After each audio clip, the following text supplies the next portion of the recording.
video mode? Hi guys, we are in Miami, actually Fort Lauderdale. Today is Monday, April 12th, around like 11 o'clock I guess.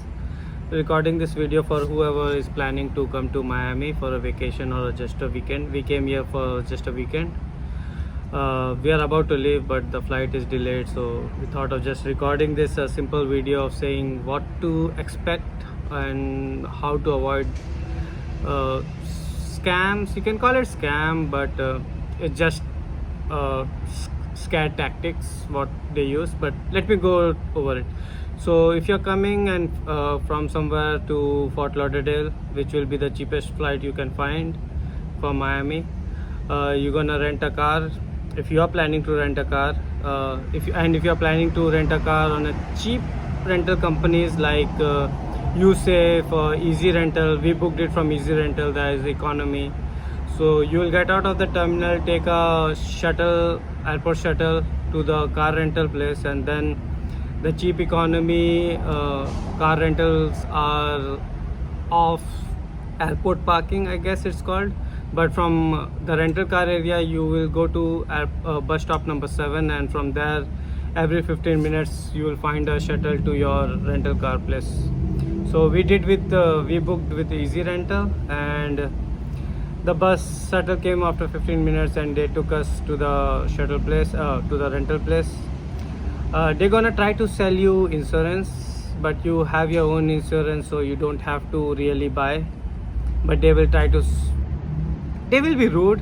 They will try to sell it. They will try to scare you that, oh, your insurance doesn't cover this or doesn't cover that. Don't worry about it. Your rental cover, your personal insurance covers your rental. The only thing they don't cover is when it is like if you met an accident and your insurance is paying for it. The only time of suppose the car is not being used by the rented company, so those many days they will charge you, but it's rarely happens. So I would rather have my own insurance, and don't even buy the insurance from the websites, carrentals.com and all, because those are third party and these rental companies don't even care about it. They don't even know about it. So you're gonna use your rental personal insurance, plus you're gonna pay the car rental insurance you bought from third party through carrentals.com. So don't do that. I just wasted $30 for 2 days there. They're gonna try to sell you the toll pass, which is like $14 or $15. They will say that, oh, you will need it, otherwise if you get a toll bill, you will be charged the toll fee plus the $25 fees or fine. But the thing is, if you're going to Miami and in the map, even if you do avoid toll, it will still show you I-95, which is like a toll express, but there's only 2 lanes which is express toll. There are 4 to 5 lanes which is non-toll, so you can avoid it very easily. There are like a metal poles there which separates from non-toll with a toll lane, so you can easily avoid it and you can travel till Miami and there won't be any problem. We did that, and I'm pretty like 99% sure you will be able to avoid it very easily. So just don't buy those things. It's just they're gonna scare you, they're gonna be rude, and Easy Rental, the staff is very rude. So just avoid those things. Plus, if you're not taking a rental car, the airport shuttle will take you to the car rental place, and from there you can get a bus number 1, which will take you to many places which is free. You can come into the city and then you can take a Uber if you want, but maximum places that bus number 1 takes you free.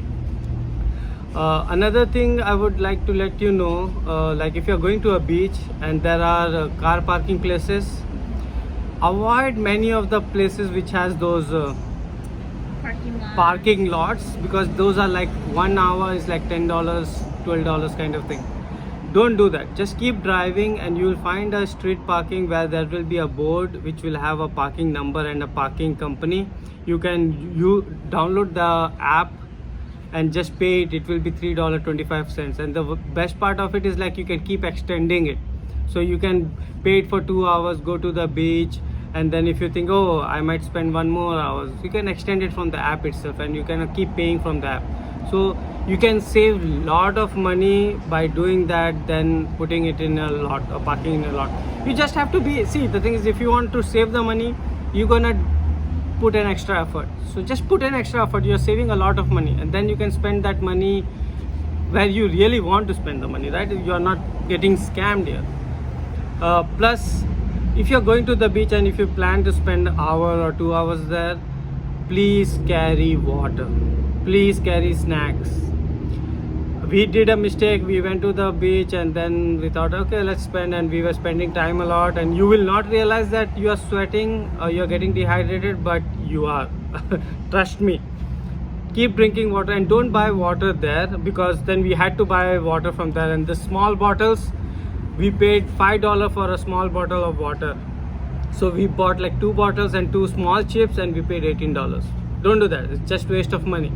Don't do it. So you can avoid that. Just buy water and snacks and come to the beach. Another thing, if you are already near the beach and you haven't changed, don't worry about it. Every beach areas will have a public restroom where you can change your from dress to swimming costume. So just don't worry about it.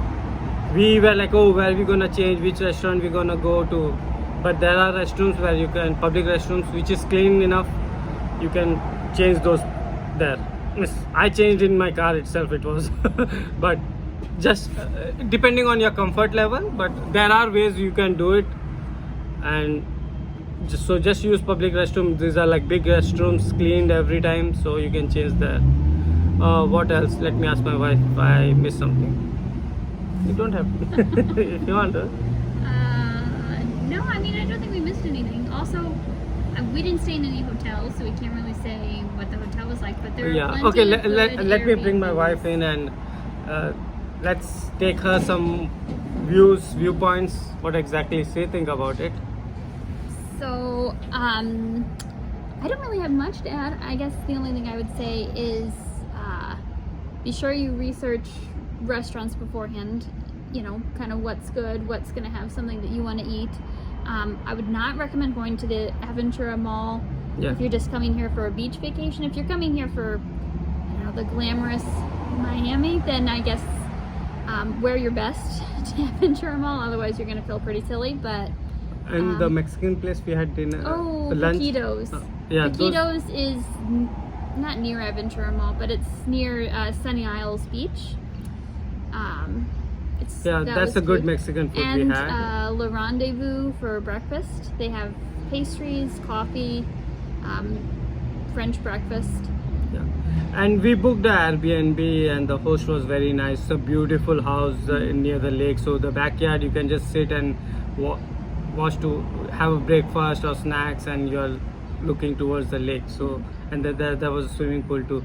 So I think better to be in Airbnb than in a big hotels. You're gonna pay a lot of money in hotels. So just avoid that. And people think that, oh, we'll take a hotel room near the beach. It's not gonna help much. Nothing is close enough to the beach. So there's no point. And rather than, you want to be avoiding those areas, because you cannot, everything is so costly, you're just gonna throw up money. Yeah, if you have a lot of money to throw it, that's fine, but just avoid those places. I think we summed it up. So if we upload this video, you will see it.